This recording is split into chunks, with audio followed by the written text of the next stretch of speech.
Today, I'm with Dr. David Caruso, PhD, who is an expert in emotional intelligence.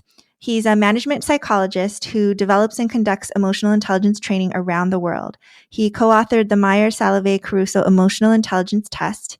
He co-wrote several books, including The Emotionally Intelligent Manager with Dr. Peter Salovey and A Leader's Guide to Solving Challenges with Emotional Intelligence with Lisa Reese.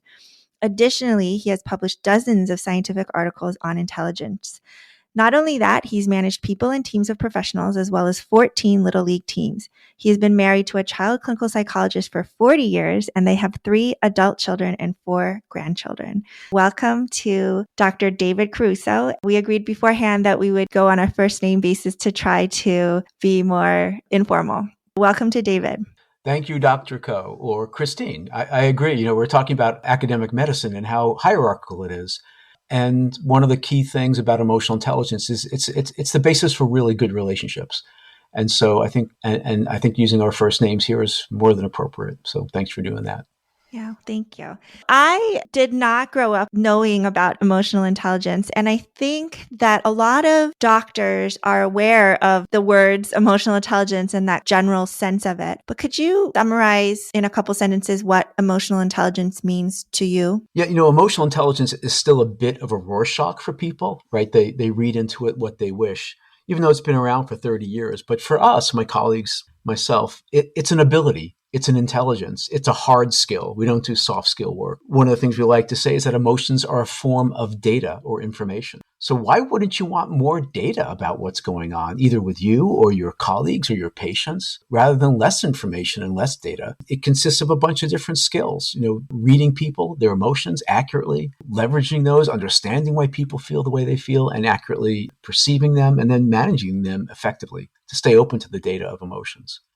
So it is a skill. It's a set of hard skills. Yeah.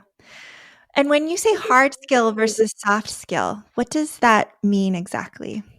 So again, a lot of people, when they talk about emotional intelligence, sometimes they use EQ and things like that, and as a way to say it's kind of the opposite of intelligence, analytical ability, or what's known as IQ.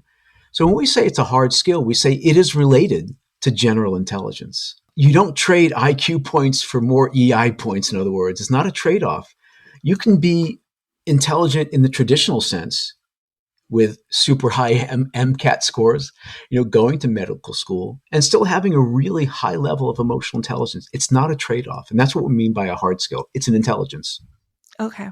Doctors are really used to MCAT scores and tests, that sort of objective measure of how you're learning. Certainly, I never grew up thinking about emotions being similarly able to be kind of rated and scored for someone. I always think it helps me to remember a concept if I know a little bit more about the person or people who first talked about it. Can you tell us a little bit more about yourself? Yeah, just to reinforce what you said, I didn't learn about emotions growing up. That's the last thing that was that I was taught. So, and that's true for many of us. When I went to school, that's not what you learn as well. That is changing today with students, in schools with socio-emotional learning. So yeah, I think many of us have in common this lack of emotional intelligence or emotion-based upbringing.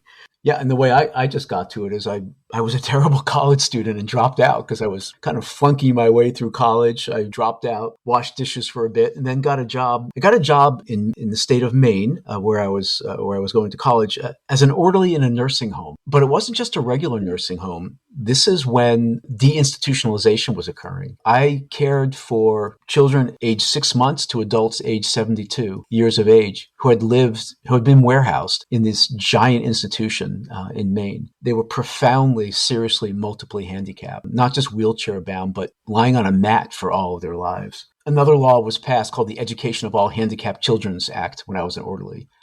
And one day they wheeled up a mobile home next to the nursing home, and they hired a teacher to teach the residents. And I was hired as a teaching assistant and did that for a bit and realized that's what I wanted to do. I sort of found myself, I guess, went back to school, did really well, went to graduate school, did really well, came to Yale as a postdoctoral fellow in psychology. It was really that experience, I guess, being a terrible college student enabled me to find my way here. I don't think I would have ever figured that out on my own.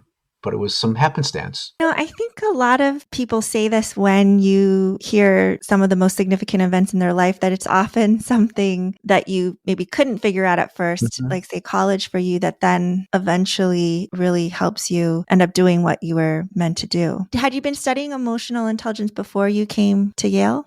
Oh, yeah. So when I went to so because of my background as working in a nursing home and a teaching assistant, I was really interested in individual differences and also in human intelligence.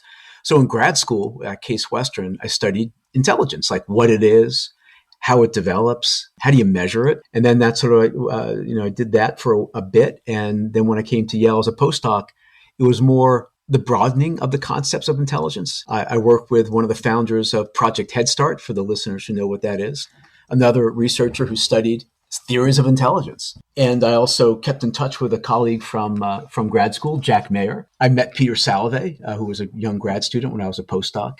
They met separately. And so, again, it was serendipitous to some extent that these relationships were formed and we stayed in touch.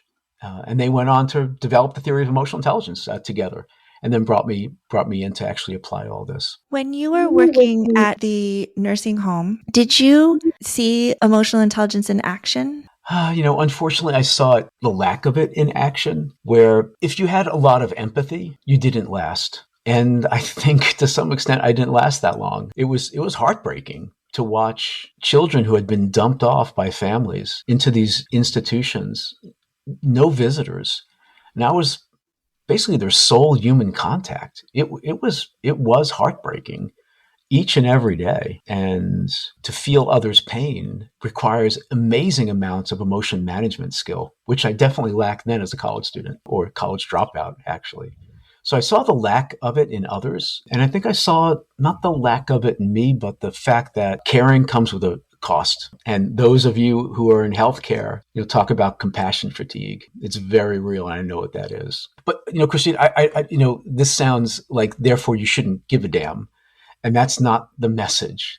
So the message is, if you do care deeply and have emotional empathy, don't give that up. Instead, work on your emotion management skill so that you are able to sleep at night, that you don't burn out and die young and lose, all hope and quit those jobs, which are of immense value to society. What do you think is a key way that someone in healthcare, someone in that kind of nursing home situation that you were in, can be successfwill at starting with emotion management? Oh, there are the big things, and these long-term strategies that everybody knows. People will roll their eyes when we talk about it: diet and exercise and sleep and prayer and meditation and social relationships. But I've worked with physicians doing lots of clinical work, and they'll say, "Look, I'm getting up at 5 a.m. now to do rounds. And what, you want me to get up at 3 or 4 to run?" So I want to be careful about what I say. I don't do what you do, and I don't know what would work, but it's important to mention those things. But relationships are key. Stopping and talking to people if you can, talking to your colleagues, doing this broadcast, this podcast, talking to people, having people hear your voice, sharing those things is really helpful. But the other things are also helpful. Short-term strategies. I always think, small things like day of the week, time of day when you have a meeting. Do you have any ability to schedule meetings when you're at your best? Take a pause. We call it an intervening moment. So before responding, you get, whether an angry patient interaction or colleague or email, don't hit send. Stop. Think. Count to, people would say count to 10. I say count to 3. Count to 1. Think about the response, Think about who it is that you are, who it is the person, who is the person you want to be. Then reread that email. And is that the person you want to be? There's all sorts of really short-term things that you can do like that. Yes, thank you. That's very helpful. In your book, A Leader's Guide to Solving Challenges with Emotional Intelligence, which you co-wrote with Lisa Reese, you write, I really like this line, "Emotions are what build relationships and trust. They connect people." Along those lines, you suggest using compensatory strategies to build emotional intelligence, like staying calm, using small talk, explaining, being honest, being curious, and understanding others. You kind of touched on this just now with that pause, taking a moment, being aware that there's another person, there's you, that there might be emotion. Is there one of these compensatory strategies that you think kind of works the best? Or, I mean, I'm sure it's different for different individuals, but is there one that you think that people find easier? It should be unique to each individual, unfortunately, right? Because let's say you're really good at reading people's emotions. You don't need compensatory strategies, right? You're good at it. But let's say you're not. Let's say you misread people. You thought that person was angry with you. They really weren't. They were yawning, or they got something in their eye, and that wasn't what was going on. So a compensatory strategy for that individual is really different. And here's an example. Let's say you recognize, all right, you know what? I've had a few situations where I acted on my gut feel, but my gut feel is inaccurate. It's just, I misread people. So rather than saying things like, well, Christine, how do you feel about this podcast so far? Actually, Christine, how do you feel about this podcast so far? Good. All right. So if I'm someone who misreads people, you just also gave me a non-answer. Like, what does good mean? A compensatory strategies. Christine, on a scale of 0 to 10, 0 is like, oh my God, this is going really badly. To 10, this could never, ever be better. How is it going so far? Oh, that's interesting. I would say 7.5. Okay, you're being kind. So this compensatory strategy is not over. Yeah. Last No, question. that's cool. Yeah, well, Yeah, wait. that's But here's the key question. The rest of it doesn't matter. Here's the real question. This is the compensatory strategy. Christine, what do I need to do to go from a 7.5 to a 10? I'm not familiar with doing podcasting, and so it feels very new to me. So while I'm having a lot of fun right now, it's a little bit nerve-wracking. That lack of 2.5 is because I have a little bit of nervousness about getting this done. That's an example of a compensatory strategy, in the moment. Now, for you, it would be, all right, so at this point, what's a strategy to manage your emotions? Take that deep breath, take that pause.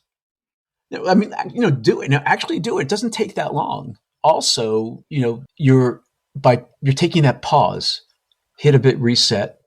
What else could you do? What else could I do? And so forth. And then there's another real quick technique here, which is, for something like this, we want to be psyched up, right? We want to be energized, I think. And so let's say, later in the day is not the best time of day. But, how many times a day do you psych yourself up, which is generate the mood that you need to be in now? Right now, I'm clenching my fists and I'm moving them up and down, and I'm sitting up straighter in my chair, and I'm actually, getting more energized now in order to be more present for you. So again, these are examples of compensatory strategies. The first set of questions about reading people and emotions. And then we actually demonstrated, hopefully, these other emotion management strategies to either be more focused, to calm down, to go from 7.5 to 10 or whatever that would be. Yeah. Thank you very much. This has been really educational for me, actually, to run through that exercise of a scale of 1 to 10. I read your book actually multiple times, and I haven't gotten as much, I didn't get that experiential feel for it that I just did. So that's awesome. Do you have any final thoughts? Yeah, these skills of emotional intelligence are really, really helpful, but you don't have to master them. It helps just to get a little bit better. People who are listening to this have amazingly successful careers. They're super smart. They have a lot of technical skill. They did everything the right way. These skills of emotional intelligence, if you work at it just a little bit more, they're enormously helpful for your professional relationships. And as you started out to say earlier, for your personal relationships as well. It will only enhance, your relationships, professional and personal, and your own well-being, and avoid that compassion fatigue, which is all too real in this field. Thank you very much, David. We are going to have a part 2 with David because this is such a large topic. If you enjoyed what you heard, just tune in for part 2 when you see it. Thank you. Thank you, David. Thank you, Christine.